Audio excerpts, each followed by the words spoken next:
सवाल यह नहीं है कि इस देश में को पाकिस्तान से खतरा है, बांग्लादेश से खतरा है, चाइना से खतरा है। इस देश को विदेश से कोई खतरा नहीं है, कोई खतरा नहीं। आपका कोई बाल बांका नहीं बिगाड़ सकता।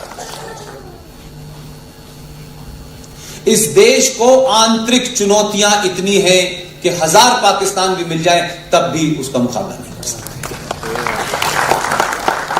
लेकिन इस देश की राजनीति इतनी बौनी है और पॉलिटिकल लीडर इतने बौने हैं इस देश के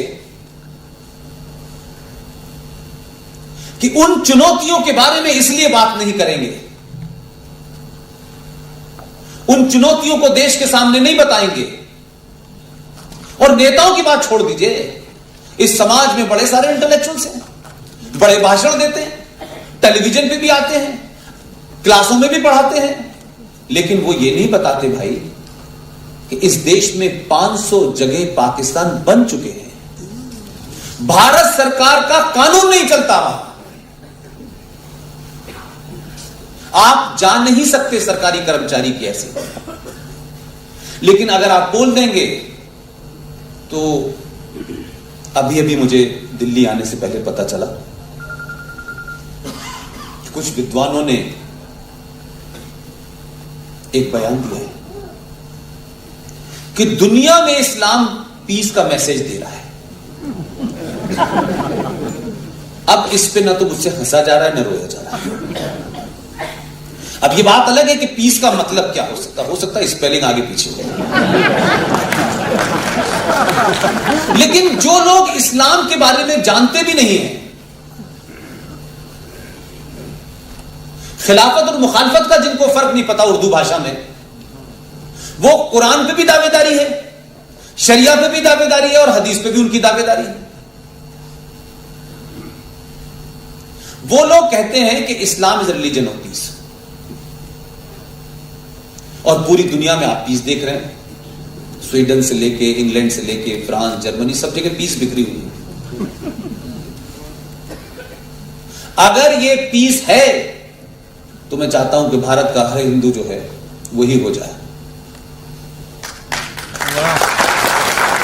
पीस की सही डेफिनेशन लोगों को पता हो जाएगी। लिहाजा हम 5000 साल पुरानी सभ्यता के अपने नैरेटिव से बाहर निकलें, आदर्श की दुनिया में न रहें। जब समाज आदर्श होता है तब नियम कानून भी आदर्श होते हैं। यह समाज आदर्श समाज नहीं है, यह इतना गंभीर समाज है कि इस देश में लोकतंत्र का पर्व चुनाव कराने के लिए 7,500 कंपनियां लगानी पड़ती हैं।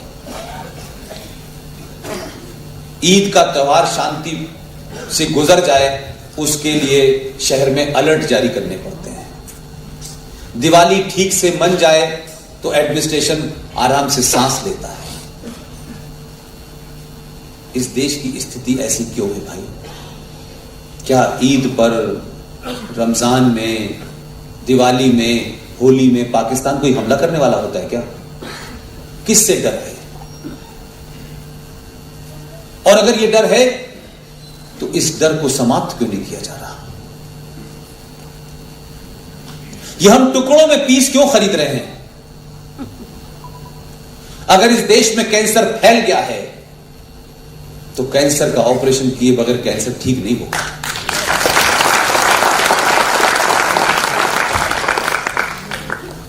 आपको खुशफहमी हो सकती है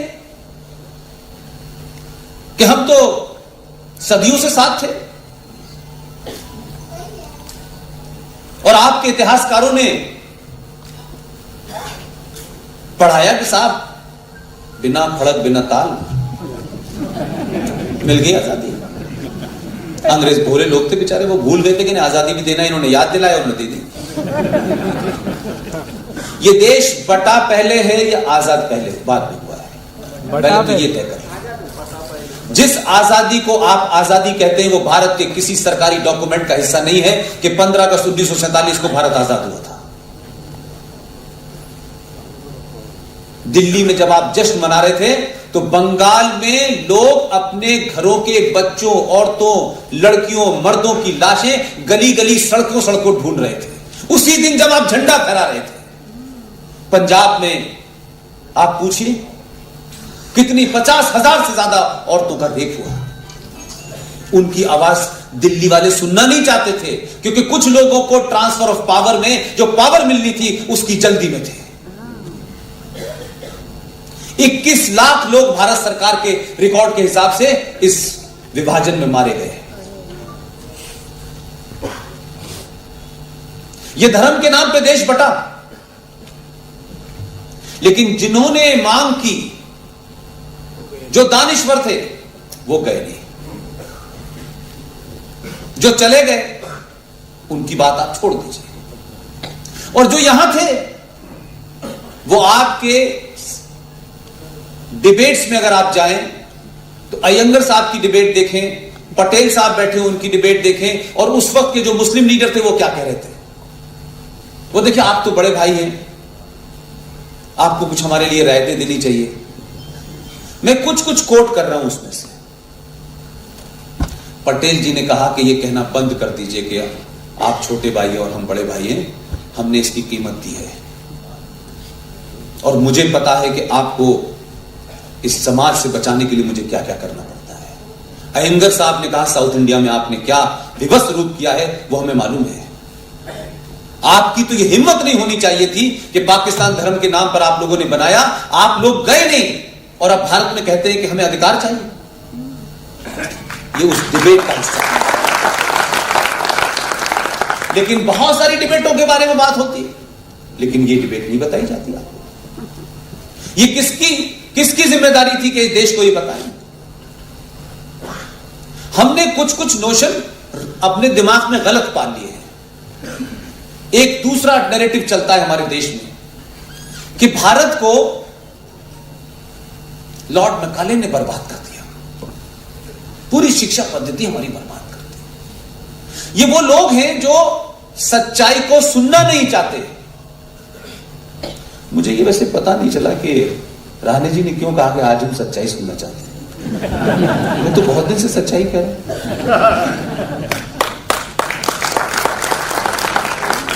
अगर मुझे सच नहीं बोलना होता राणे साहब,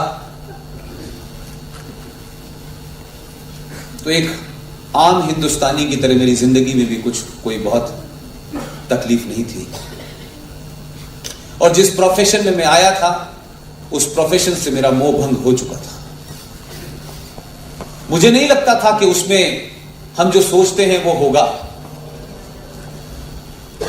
इसलिए मैंने ये फैसला किया कि अखबार में लेख लिखने से कोई फर्क नहीं पड़ने वाला, और लेख आपका छप भी जाएगा तो उस पर कौन सा फर्क पड़ने वाला है। लिहाजा मैंने दूसरा रास्ता अपनाया, और उस रास्ते के अपनाने से मुझे यह फायदा हुआ